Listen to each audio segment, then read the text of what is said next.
আসসালামু আলাইকুম। আপনাদের সাথে আজকে একটি বিষয় শেয়ার করব। বিষয়টি আমাদের অনেকের মনে একটা প্রশ্ন জাগে যে এআই বা কৃত্রিম বুদ্ধিমত্তা আসলে দাজ্জাল কিনা।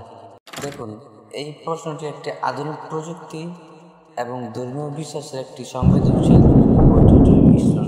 আজকের বিষয়টি ইসলামিক দৃষ্টিকোণ ও বাস্তব বিশ্লেষণের আলোকে বুঝে নেব ইনশাআল্লাহ। ইসলামের বর্ণনা অনুযায়ী দাজ্জাল হবে একজন ব্যক্তি যিনি কিয়ামতের আগে আত্মপ্রকাশ করবেন এবং মানুষের ঈমানের পরীক্ষা নেবেন।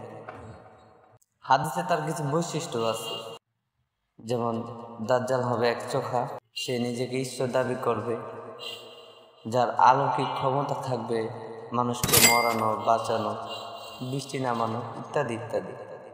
তার ফিতনা হবে অত্যন্ত ভয়াবহ। অতঃপর হযরত ঈসা আলাইহিস সালাম এসে তাকে হত্যা করবেন।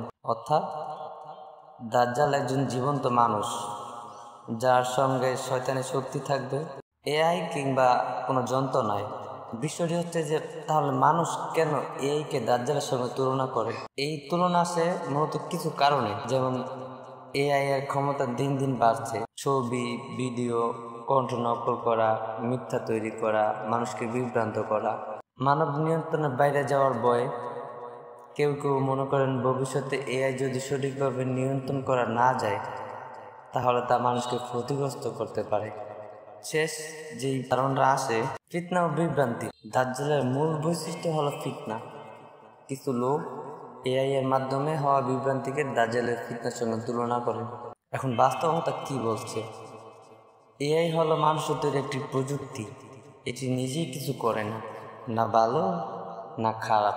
এটিকে কে কিভাবে ব্যবহার করছে সেটাই আসল বিষয়। দাজ্জাল হবে একজন জীবন্ত মানুষ, যাকে আল্লাহ রাসূল সাল্লাল্লাহু আলাইহি সাল্লাম হাদিসের মাধ্যমে আমাদের সতর্ক করে দিয়েছেন।